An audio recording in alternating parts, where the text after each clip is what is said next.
오늘은 세상 속에서 나그네된 교회의 최종 목적지라는 제목으로 우리 하나님 말씀 우리 함께 나누고자 합니다. 사랑하는 성도님들, 오늘은 앞에서도 말씀드렸지만 2021년 마지막 주일입니다.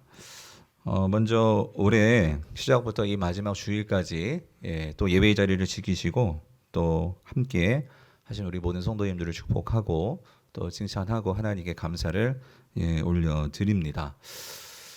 우리 삶에서 왠지 이 마지막이다, 이 마지막이라는 이 단어를 들으면 왠지 비장해지고 또 뭔가 숙연해지는 그런 느낌을 주는 단어가 이 마지막이라는 단어가 아닐까 생각을 해봅니다. 그런데 성도님들, 성경에서도요 이 마지막이라는 단어가 나오죠. 그런데 성경이 쓰는 이 마지막이라는 이 단어는 좀 그 느낌이 좀 다른 것 같습니다. 성경에서의 이 마지막이라는 단어는 두 가지 의미를 갖습니다.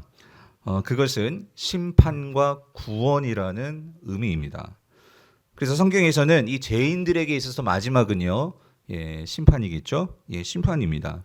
그래서 이 심판은 두려움을 주고 또 고통을 주는 그런 의미가 이 마지막, 이 의미입니다. 하지만 의인들에게 있어서 이 마지막은 뭘까요? 구원이죠.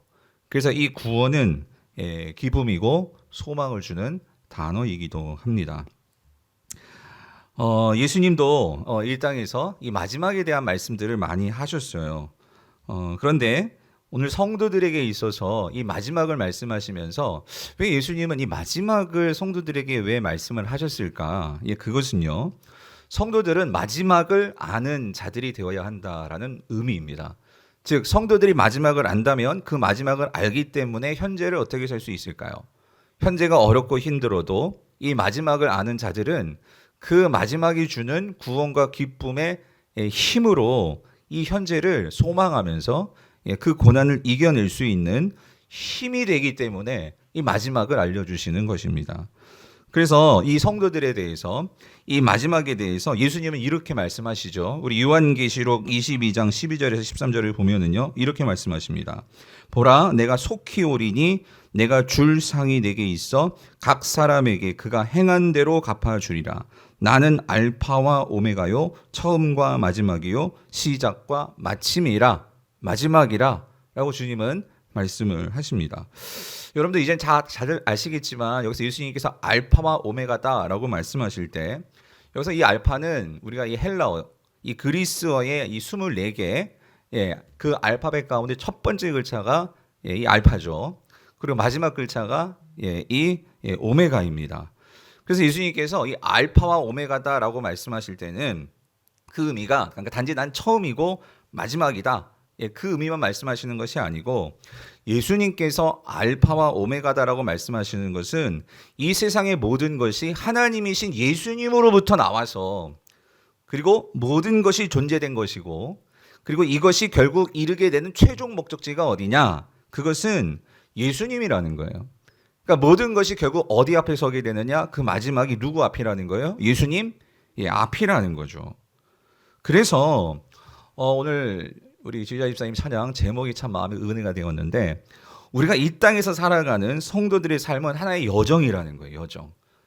그래서 이 여정이기에 우리가 이 땅에서 우리가 무엇을 위해 살았는가, 누구를 위해서 살았는가, 이것이 너무나 중요하다, 그 소리예요. 왜? 과정이기 때문에.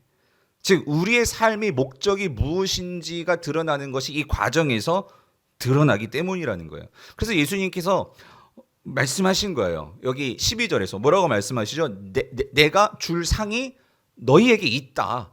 그래서 각 사람에게 그가 행한 대로 갚아주리라. 이 말은 알파와 오메가 되신 예수님께서 단지 처음이고 마지막이다, 그걸 의미하는 것이 아니라 처음부터 마지막까지 과정에서 내가 그것을 지켜보고 또 그와 함께하고, 그래서 내가 너희에게 줄 상을 가지고 나는 뭐예요? 기다리고 있다. 이거를 말씀하시고 있는 거죠.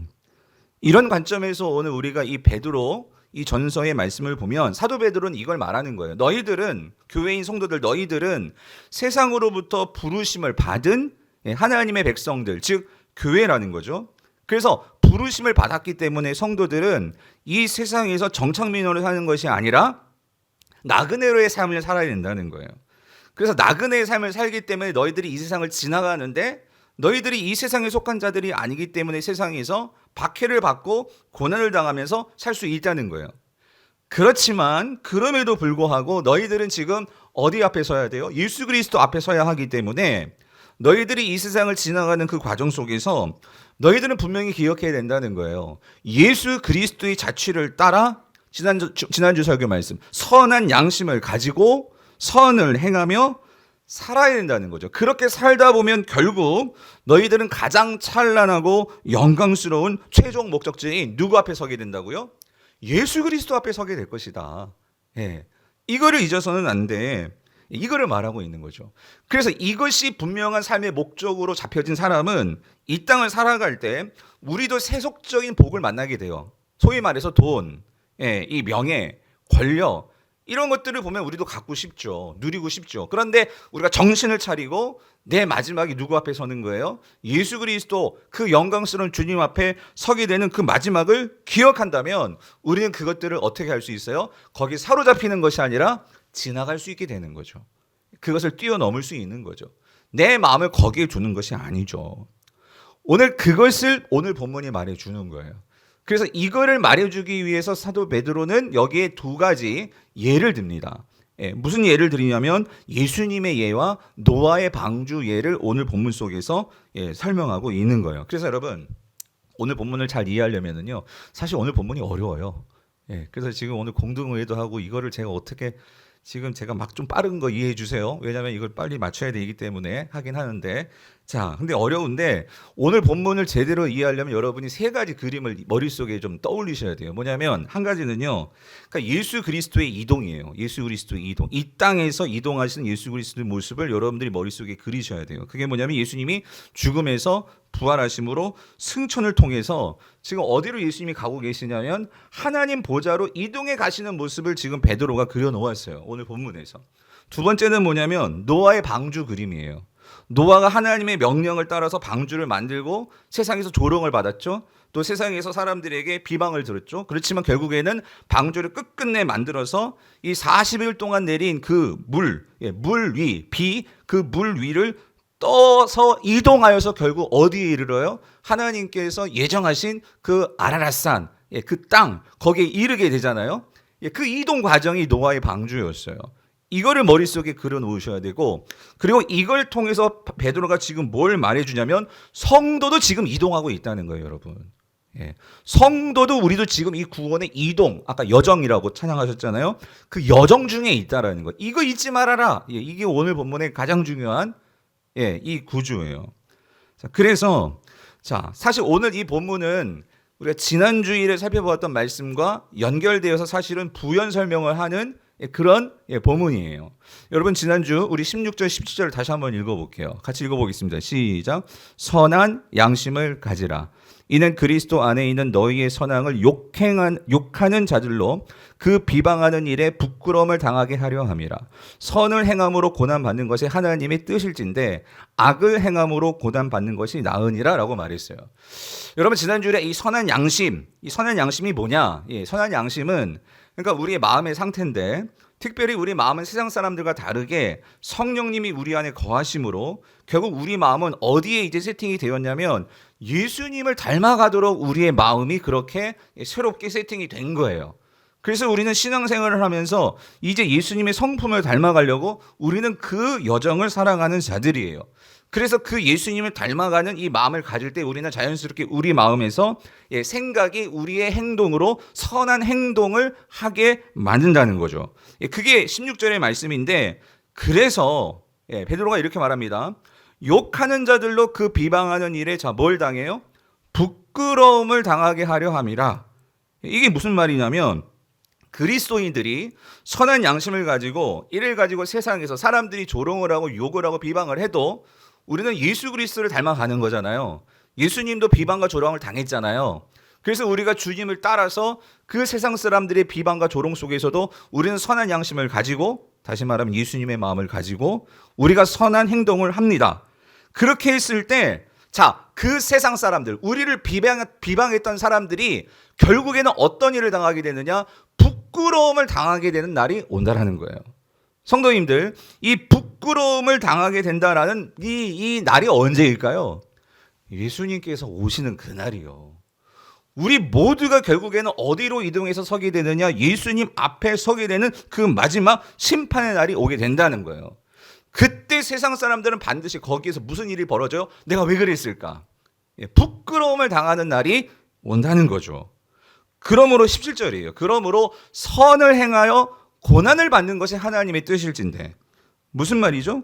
이러한 하나님의, 우리는 지금 이동 과정에 있기 때문에 너희들에게 이 좋은 것이 주어지기 때문에, 그러므로 이 땅에서 고난 받을 때 너희들이 그 고난에 그 세상 방식으로 그렇게 대하면 결국 우리도 부끄러움을 당하게 될 거란 말이죠. 그렇기 때문에 선을 행함으로 고난 받는 것이 하나님의 뜻이다. 이 말은 하나님은 계획을 가지고 계시다. 우리는 지금 이동 중이고 하나님은 우리에게 이 좋은 영광스러운 일을 이루도록 우리를 이끄시고 계시는 성령께서 그 일이기 때문에 오히려 하나님은 이 과정이 나를 예수님을 닮아가게 하는 과정이기 때문에 기뻐하시는 하나님의 뜻이다. 베드로는 이거를 말하고 있는 거죠. 자, 그런데 성도님들, 왜 우리가 이 힘든 세상 속에서 이 세상이 아니라 그러니까 예수님의 자취를 그렇게 힘든데도 불구하고 왜 따라가야 되느냐? 그러니까 베드로는 여기에 대해서 조금 더 구체적인 이유를 이제 오늘 본문에서 이제 설명을 하는 거예요. 그게 오늘 본문의 내용이라는 거예요. 핵심은 왜 우리가 주님을 따라가면서 결국 우리가 어디에 이르게 되겠느냐? 이거를 설명하는데, 자, 18절 보세요. 18절. 이제 예수님의 예를 듭니다. 너희들이 왜 그것들을 잘 지나가야 하는지. 18절. 우리 같이 읽어볼게요. 시작. 그리스도께서도 단번에 죄를 위하여 죽으사 의인으로서 불의한 자를 대신하셨으니 이는 우리를 하나님 앞으로 인도하려 하심이라. 육체로는 죽임을 당하시고 영으로는 살리심을 받으셨으니에요. 자, 여러분, 이건 예수님의 예입니다. 예수님의 예. 예수님도 이 세상을 그렇게 잘 지나가셨어요. 자, 지나가셨는데, 자, 18절 보니까 끝부분에 베드로는 이렇게 얘기하죠. 예수님도 육체로는 죽임을 당하셨다. 이 말이 뭐냐면, 그 예수님도 이 세상에서 고난을 당하셨다, 그 소리예요. 근데 그 고난에 사로잡히지 않고 그 고난을 잘 통과하셨다, 그 소리예요. 지나가셨다, 그 소리예요. 예수님도. 예. 왜 그러느냐? 자, 그 이유는 앞부분에 나와요. 18절 앞부분에. 왜냐하면 그리스도께서도 단번에 죄를 위하여 죽으사 의인으로서 불의한 자를 대신하셨으니 여기 밑줄 가야 돼요. 이는 우리를 하나님 앞으로 어떻게 해요? 인도하려 하심이라. 예, 무슨 말이죠? 예수님 죄 없으셨죠. 그런데 그 예수님께서 그럼에도 불구하고 죄인된 우리를 위하여 대신하여서 십자가에서 죽으시는 고난을 당하셨어요. 그런데 그 이유가 뭐라고요? 우리를 어떻게 하시기 위해서? 하나님 앞으로 뭐예요? 인도하시기 위해서. 그러니까 예수님은요, 분명한 목적지를 알고 계셨다, 그 소리예요. 사랑하는 성도님들, 우리가 목적지를 알아야지만 방황하지 않습니다. 예. 목적지가 없으니까 애들이 집 나가면 방황한단 말이에요. 예. 우리의 삶의 목적지, 우리가 최종 이뤄야 할 목적지, 그 목적지가 분명해야 되는데 예수님은 그 목적지를 알았고, 사실 우리는 목적지를 잃은 인생들이었어요. 근데 예수님께서 우리에게 그 분명한 목적지를 우리에게 주시기 위해서 예수님은 십자가에 죽으시는 그 고난을 담당하셨다는 거예요. 그런데 여러분, 이게요, 본래 하나님의 뜻이었다는 거예요. 하나님의 뜻은 저와 여러분들을 구원하시는 것이 하나님의 뜻이었어요. 그래서 그 뜻을 이루시기 위해서 예수님을 어제 성탄절 하나님께서 선물로 우리에게 보내주신 것이죠.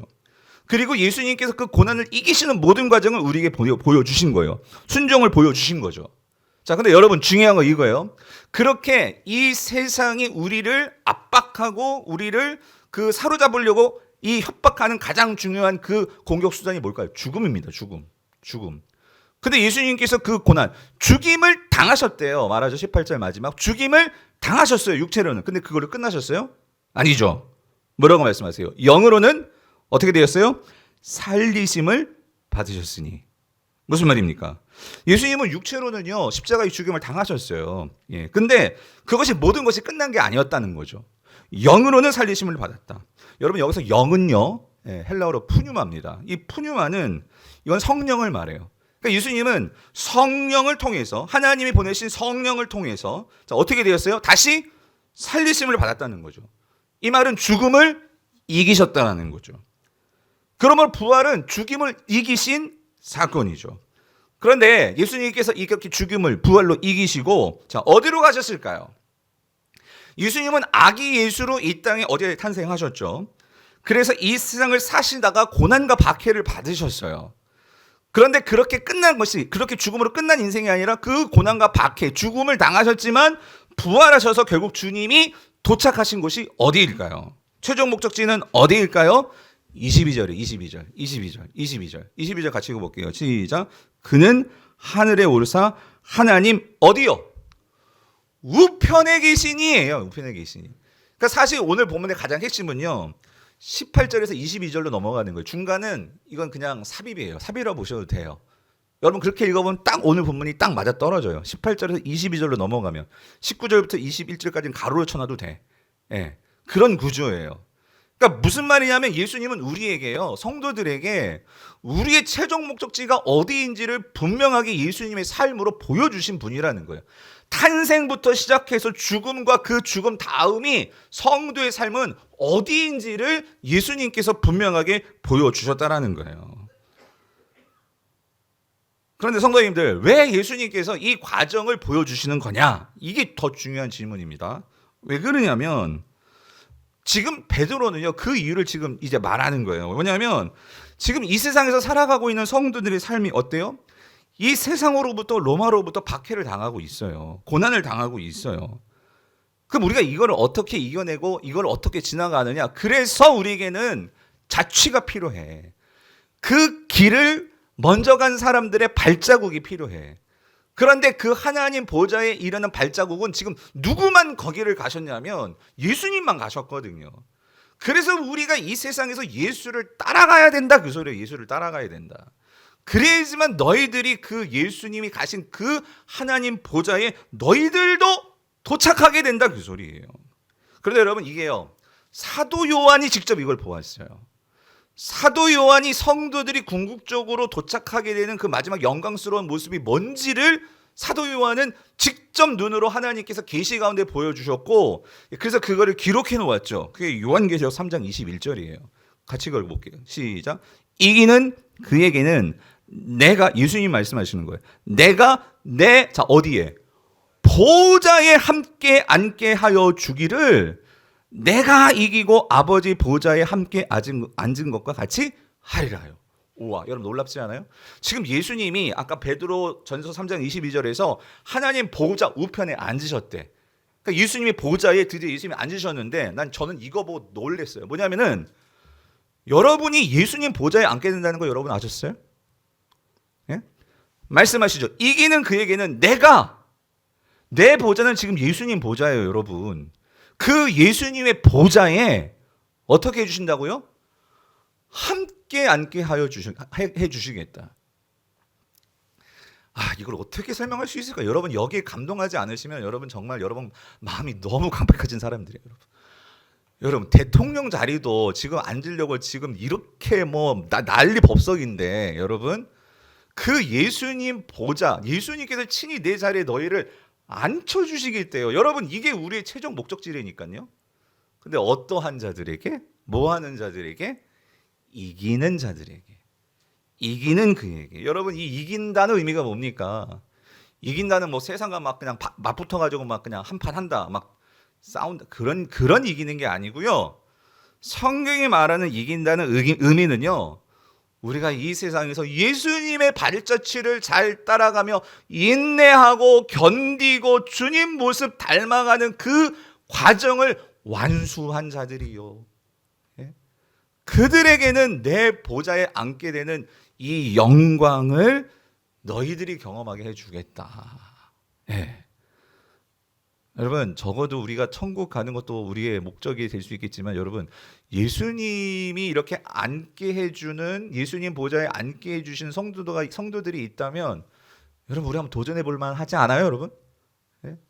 우리 마지막에 그 하나님 나라에서 그 하나님 보좌에 앉는 그래서 여러분 저는 우리 강북의 성도들이 그 보좌에 다 이렇게 앉는 그런 모습을 상상해 봤어요, 여러분. 우리 장로님들, 네? 집사님들, 권사님들, 우리 청년들이 정말 그 하나님 나라에서 그 보좌에 앉게 되는 예수님 보좌에 앉게 되는 이 영광 여러분 누릴 수 있게 되기를 간절히 축원합니다. 예? 이 소망을 가진 자들이 이 세상을 어떻게 살아가겠냐는 거예요. 지금 베드로가 지금 로마 황제의 보좌 그건 아무것도 아니라는 거죠. 자, 그렇다면 성도님, 우리는 이걸 점검해 봐야 돼요. 이 마지막 주일 예배를 드리면서 여러분, 과연 나는 올 한 해 동안 나는 얼마나 이 세상 속에서 무엇을 목적으로 하며 살았는가? 여러분, 예. 내가 뭘 목적으로 하고 살았는가? 내 인생의 목표를 뭐에 두고 살았는가? 그렇게 뭐에 두고 살았기 때문에 이렇게 내가 힘들었고, 뭐에 두고 살았기 때문에 이렇게 마음고생했고, 아니면 내가 무엇을 두었기 때문에 나는 행복했고 감사했는지 여러분 꼭 점검해 보셔야 되는데, 이거예요. 여러분, 내가 올 한 해 동안 내가 정말 조금 더 예수님께 더 가까이 다가가는, 예수님을 닮는 그런 무언가가 있었나? 예. 여러분, 이거 점검해 보셔야 됩니다. 왜 오늘날 많은 성도들이 교회가 이 방황하고 길을 잃고 세상 속에서 우리가 그렇게 머물면서 살아가는 그 이유가 뭘까? 여러분, 한 가지예요. 우리가 예수님을 보고 따라가지 않았기 때문이라는 거예요. 예. 한 발 한 발 주님을 바라보고 따라가게 되면 우리는 반드시 이 예수님의 보좌에 우리는 이르게 되어 있어요. 그런데 오늘 우리가 따르는 것이 예수가 아니라 세상이 보여주고 말하는 것에 우리의 마음을 두고, 여러분 그렇게 따라 보십시오. 그럼 우리는 반드시 세상과 비교하게 돼요. 그러면 왜 나는 이 모양일까? 왜 내 자녀들은 왜 이거밖에 안 될까? 왜 내 남편은 왜 요거밖에 안 될까? 왜 나는 왜 이렇게 승진하지 못하고 나는 여기일까? 왜 나는 좋은 대학 못 들어가고 왜 여기일까? 우리는 항상 그렇게 비교하게 되면서 우리는 거기서 좌절하게 되고 열등감에 빠지고, 그래서 불안하게 되고 염려하게 되고, 그러니까 우리가 이 세상에 사로잡히는 거예요. 근데 사도 바울이 뭐라고 말하죠? 그 모든 것들 썩어지고 더럽고 새하는 그 허무한 것들인데, 예수님은 거기에 사로잡히지 않도록 우리를 불러내 주셔가지고 그것에 종로를 타지 않도록 우리에게 새로운 피조물로 우리를 만들어 주셨는데, 다시 시작하라고, 다시 우리의 삶의 목적이 분명한 예수 그리스도가 계신 그곳이 되어서 그럼 대충 놀고 먹으라는 거예요? 아니죠. 그것이 목적이기 때문에 그걸 바라보면서 내 삶을 다시 재조정하는 거죠.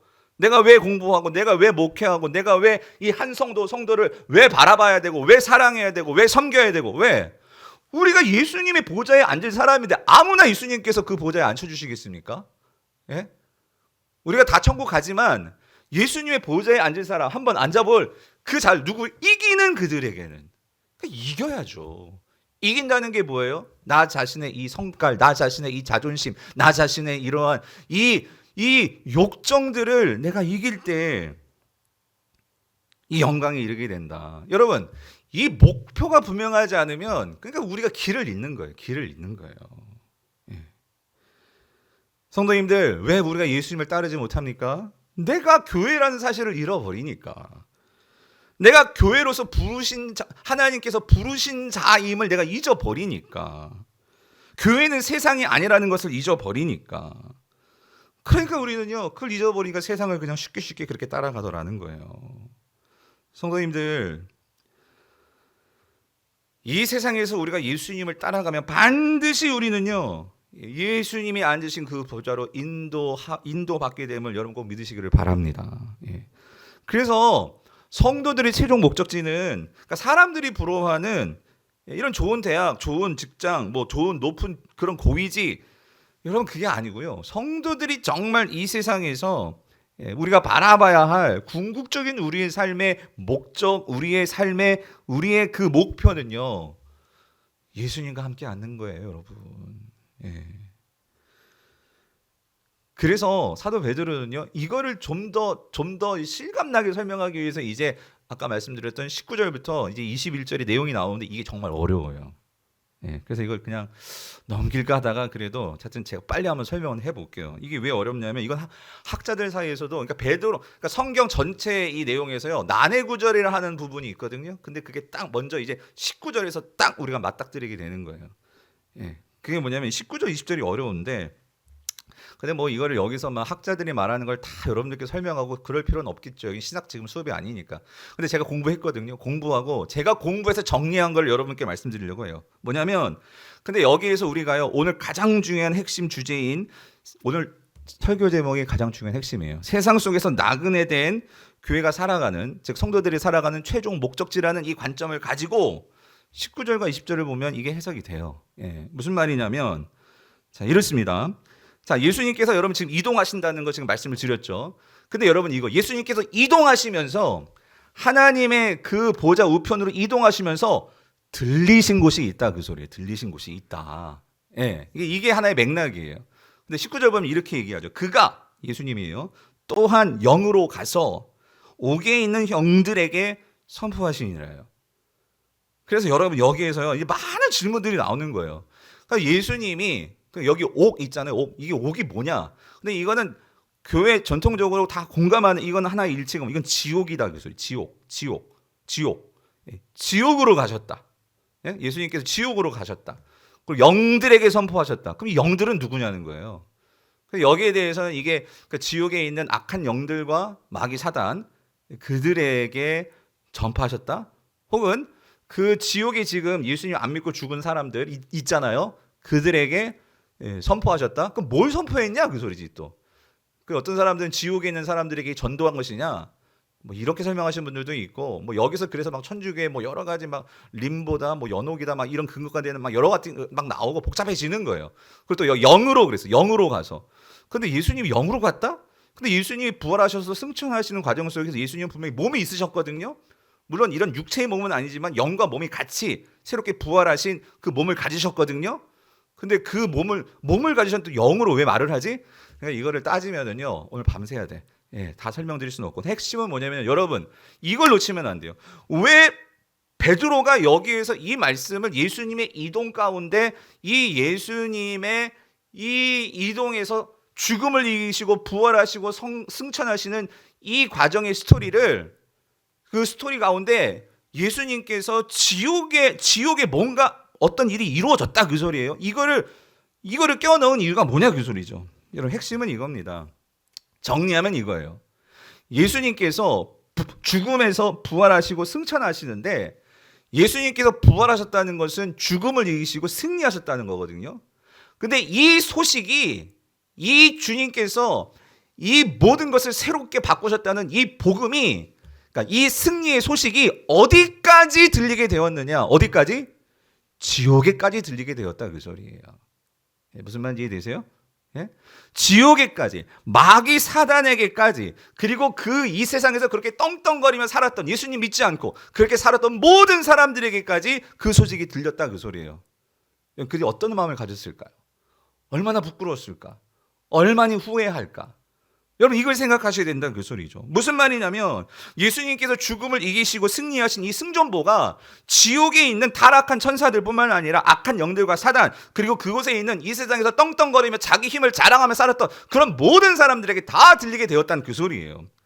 그러므로 사도 베드로는 이거를 언급함으로 뭘 말하고 있냐면요, 너희들 지금 이 세상에서 이 마귀 사단의 앞잡이로 행세하고 있는 이 로마의 황제, 그리고 이 세상에서 성도들을 박해하는 이 세상의 모든 방식들, 그리고 힘을 자랑하는 이 모든 세상의 그러한 문화와 모든 것들 앞에서 너희들이 쩔쩔맬 필요가 없어. 이 모든 것들은 이미 예수님께서 승리하신 그 승전 포고를 이미 받았고, 예수님이 승리하셨기 때문에 이 모든 것들 앞에 너희들이 굴복해서는 안 돼. 지금 이거를 말하고 있는 거예요. 여러분 무슨 말인지 이해되시죠? 성도님들, 오늘 우리가 이 세상에서 굴복해서는 안 돼요. 이 세상 문화와 이 세상의 방식과 내가 이 세상에서 내가 지금 성공하지 못했고, 내가 돈 벌지 못했고, 내가 어떤 세상의 방식으로 높아지지 못했다고 그것 가지고 주눅 들어서는 안 된단 말이죠. 오늘 우리가 하나님 앞에 서게 될, 하나님의 영광스러운 자리에 앉게 될 그런 나라는 사실을 가지고 여러분들이 세상 속에 들어가서 내 자신이 누구인지를 생각하고 세상 사람들 앞에서도 그런 영적인 자존감을 가지고 살 수 있어야 한다, 그 소리입니다. 한 가지 더 있어요. 베드로가 여기서 노아의 방주 사건을 한 가지 더 예를 듭니다. 그런데 20절을 보세요. 20절은 지금 베드로가요, 이렇게 링크를 걸었어요. 그들은, 이런 식으로, 그들은 전에 노아의 날 방주를 준비할 동안 하나님이 오래 참고 기다리실 때에 복종하지 아니하던 자들이라. 방주에서 물로 말미암아 구원을 얻은 자가 몇 명뿐이냐? 겨우 8명이라. 그 생뚱맞게 갑자기 노아의 방주 얘기가 나오는 거예요. 그래서 이거를 여러분들 혼자 이렇게 묵상해서 이해하려면 좀 어려운 부분이 있단 말이에요. 근데 흐름을 보면 분명히 알 수 있어요. 아까 예수님께서 그 지옥에 있는 자들에게도 예수님이 승리하셨다는 소리가 들렸다고 했잖아요. 그래서 그 지옥에 분명히 예수님 믿지 않는 자들, 그러니까 이 하나님의 이 의와 하나님의 그 순종하지 않는 그러한 지옥에 있는 자들, 그들이 대표적인 예가 누구냐면, 노아가 방주를 만들고 하나님께서 심판이 있으니까 이 노아 방주, 내가 만든 이 방주, 하나님께서 지으란 이 방주 속에 들어오십시오. 그럼 여러분이 살 것입니다. 그렇게 1년 동안 배를 만들고 사람들에게 그렇게 전도했는데 사람들이 들어왔어요? 들어왔어요? 안 들어왔어요. 몇 명만 들어왔어? 8명, 노아 식구들만. 그럼 나머지 사람들 왜 안 들어온 거예요? 아유, 내가 거기 못하러 왜 들어가냐, 그 소리. 내가 지금 이 세상이 이렇게 좋은데, 이 세상에서 내가 좋은 지위, 좋은 직장, 좋은 명예, 좋은 환경, 아니 이게 얼마나 좋은데 그 뱃속에 내가 왜 들어가? 그랬단 말이에요. 그런데 어떻게 됐어요? 그들이 심판받았잖아. 예, 심판을 받았는데, 근데 여기 베드로가 주목하는 해석이 아주 독특해요. 그게 뭐냐면, 자, 물에 대한 해석이 독특해요. 물. 그 이렇게 해석을 합니다. 보세요. 앞에 그냥 이렇게 얘기하죠. 뭐라고 얘기하면, 그 물로 말미암아 구원받은 자가 몇 명뿐이냐 이렇게 얘기해요. 근데 여러분, 물은 이게 물은요 사실 이거죠. 심판하시는 물이었어요. 그죠? 맞죠? 예. 그러니까 20절 중간에 방주에서 물로 말미암아 구원을 받았다. 예. 라고 말하는데, 여러분 사실 하나님께서 이 비를 내리셔가지고 이 물은요, 지금 노아의 방주에서 물은 어떤 의미였냐면 심판의 도구였어요. 그렇죠? 근데 지금 여기서 베드로는 뭐에 주목하냐면, 오히려 물로 말미암아 뭘 얻었다고요? 구원을 얻었다, 그 소리예요. 우리는 흔히 노아의 방주가 구원을 이룬 것처럼 이렇게 많이 해석했잖아요. 그런데 여기서 지금 이 베드로는요, 뭐라고 얘기하고 있냐면, 그 방주 안에 들어간 그 노아의 가족들이 구원을 받았는데, 그런데 여러분 이거예요. 결국 이 배가 나중에 여러분 그 배는요 동력 장치가 없었어요. 결국 이 배는 뭐가 인도한 대로 가는 거죠? 물이 인도하는 대로 가는 거예요. 물이 인도하는 대로. 그렇죠?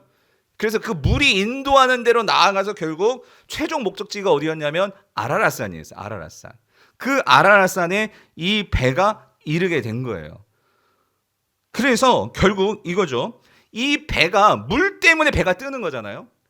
그리고 물 때문에 결국 이 배가 움직여가지고 아라랏산에 이르게 된 거잖아요. 그래서 베드로는요, 이 이미지를 자연스럽게 뭐하고 연결하냐면 이거를 세례하고 연결합니다. 이것도 새로워요. 아니, 그 노아의 방주에 물하고 세례가 무슨 연관이 있지? 21절을 보세요. 이렇게 얘기를 합니다. 물은 예수 그리스도께서 부활하심으로 말미암아 이제 너희를 구원하는 표니 곧 세례라. 이는 육체의 더러운 것을 제하여 버림이 아니요 하나님을 향한 선한 양심의 간군이라요. 그러니까 이것도 제가 오늘 짧은 시간 이걸 다 설명하려니까 정말 좀 버겁네요. 근데 여러분 이렇습니다. 세례도 그러니까 베드로의 관점이 너무 독특해요. 무슨 말이냐면 여기 보세요. 보통 우리는 이 물이 결국 우리의 모든 죄를 씻는다 이렇게 그런 의미도 맞아요. 그런 죄를 씻음의 의미도 있는데 베드로는 뭐라고 얘기하냐면 이렇게 합니다. 자, 세례가 중간에 보세요. 이는 육체의 더러운 것을 제하여 버림이 아니요. 그죠? 제하여 버림이 아니요. 뭐라고 얘기합니까? 하나님을 향한 선한 뭐예요? 양심의 간군이라라고 말하고 있어요. 예. 그러니까 여러분 이게 무슨 말이냐면요. 성경은요. 똑같은 단어고 똑같은 이것을 설명하지만 관점이 다르기 때문에 다양한 해석이 나올 수 있다는 거예요. 바울이 설명하는 세례와 베드로가 설명하는 세례는 관점이 좀 다릅니다. 그래서 여기서는요, 우리는 그러면 이 성경에 말하고 있는 이 모든 것을 우리는 다 이해할 필요가 있어요. 우리는 한쪽만 알다 보니까 우리 신앙이 치우치는 거예요. 근데 베드로는 지금 이 세례를 어떻게 설명하냐면 이거예요. 세례 그 자체는요, 하나의 구원의 표식이죠. 그렇기 때문에 여러분, 물 속에 들어갔다고 내 죄가 진짜 다 씻기는 거예요? 그건 아니죠. 그건 아니죠. 즉 그걸 말하는 거예요. 세례 그 자체가 육체의 더러운 것을 제하여 버리는 것은 아니라 이 말이죠. 오히려 우리의 죄가 우리가 정말로 예수 그리스도의 보혈로 우리 죄 씻음 받은 것은 분명한 단회적인 사건이고 하나님께서 우리를 신분을 바꾸는 사건이기 때문에 이건 단회적인 거예요. 하지만 내가 세례를 받았어요. 그 소리는 내가 그리스도인이 되었다는 소리죠. 그렇다고 그 사람의 말하는 방식과 삶의 방식과 살아가는 모든 모습이 예수님을 닮았어요? 아니죠. 마치 여러분 왜 여기에서 이 베드로가 이 노아의 방주와 이 세례를 연결짓느냐 하는 이유는요, 이겁니다. 다시 한번 노아의 방주 예를 들어볼게요. 노아의 방주는 시작적으로 표현하면 그러니까 그리스도 안에 들어오게 된 사람들을 말하는 거예요. 그러니까 노아의 방주라는 것은 결국 그들이 그리스도 안에 들어온 사람들이죠. 그러니까 여러분 노아의 방주에 들어왔기 때문에 산 건 맞아요. 살았어요.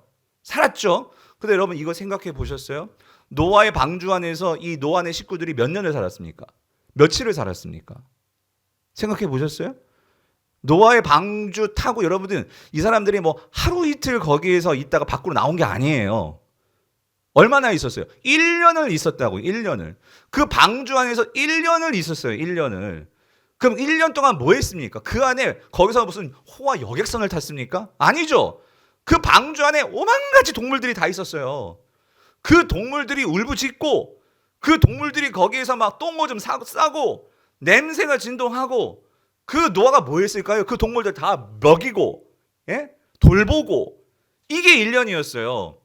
구원 받았어요. 여러분이 노아 방주 안에 1년 동안 그런 일을 하면서 지낸다고 생각해 보세요. 우리가 지금 1년 동안 코로나 그래도 우리가 다닐 때 다니고 먹을 거 먹고 하지만 여러분 1년을 격리 생활을 한다고 생각해 보세요. 그것도 꽉꽉 막혀가지고 예? 창문도 못 열고 예, 그렇게 만약에 그런 상황에서 1년 동안 그것도 동물 오물 냄새 다 맡고 만약에 여러분이 그것이 구원이라면 여러분 그 구원을 어떻게 하시겠어요? 감사함에 받으시겠어요? 어떠실 것 같아요? 예? 근데 노아는요 그거를 지나갔다 그 소리예요, 여러분. 그게 노아의 구원이었어요. 그렇게 노아가 그 속에서 인내하고 그런 박해를 참고 견디면서 예, 마치 예수 그리스도가 십자가의 고난을 다 견뎌내고 우리를 섬기셨던 것 같이 노아는 그 구원 안에서 그 방주 안에서 1년 동안 그 인내와 그 씨름하며 기다리며 이 물이 우리를 어디론가 인도해 주겠지. 우리를 최종적인 우리의 삶의 이 방주에서 나오는 날이 있겠지. 그거를 기다리면서 살았다는 거예요. 그랬을 때 이 물이 결국 어디로 인도했어요? 아라랏산으로 인도했고 모든 것이 정리되었을 때에 그들이 나왔을 때에 그들은 무지개를 보고 그래서 하나님께서 너희들이 새로운 이 땅에 충만하고 정복하고 다스리고 하나님께서 새로운 언약을 맺게 되는 다시 말하면 하나님 나라를 새롭게 시작하는 그 은혜를 누리게 되었다는 거죠. 성도님들 베드로가 지금 이거를 성도들의 세례와 연관지어서 그래서 말하는 거예요. 성도들에게 있어서 이 세례는 뭐라고요? 하나님을 향한 선한 양심의 강군이라. 무슨 말이냐면 우리가 세례 받았습니까? 여러분 세례 받은 의미를 오늘 꼭 다시 한번 생각해 보시기를 바라요. 내가 세례 받았다는 그거 자체가 여러분 내가 지금 당장 하나님 나라로 가는 게 아니죠. 우리는 이 땅을 지나가야 되고 살아가야 되는 우리에게 숙제가 있습니다.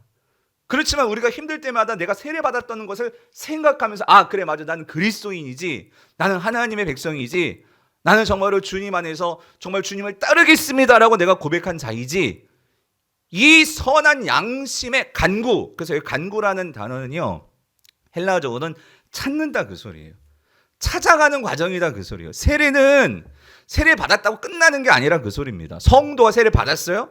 그 세례 받은 것을 가지고 우리는 이 땅에서부터 예수님의 발자취를 따라가면서 우리는 결국 누구를 찾아가는 거예요? 하나님을 찾아가는 과정 속에 있는 자들이 오늘 저와 여러분들입니다. 바라기는 오늘 사랑하는 성도님들 오늘 이 베드로가 우리에게 주는 성도의 최종 목적지가 어디냐 오늘 예수 그리스도 보좌에 앉을 그것이 우리의 최종 목적지가 되어야 될 줄 믿습니다. 그 과정 속에서 여러 가지 힘든 순간이 있고 어려운 순간이 있어요. 지금 성도들은 모두가 다 어떤 면에서 지금 세상 사람들도 그렇지만 우리도 이 코로나라는 너무나 힘든 상황들 여러분 각자 정말 어려운 상황들이 다 있을 거예요. 그렇게 우리가 1년을 보내왔어요. 근데 여러분 기억하세요. 이거 다 지나가는 과정입니다. 잘 지나가시기를 바랍니다. 예수 그리스도를 바라보면서 우리의 시선과 우리의 이 방향 잊지 마시고 주님을 잘 따라갈 때 반드시 우리는 이 모든 과정들을 다 이겨내고 예수 그리스도의 보좌에 함께 앉게 되는 그 영광스러운 날이 우리에게 있게 됨을 믿으시고 새해를 맞이하시고 오늘 한 해를 잘 마무리하시는 우리 모든 강부 우리의 성도님 될 수 있기를 주님의 이름으로 축원합니다.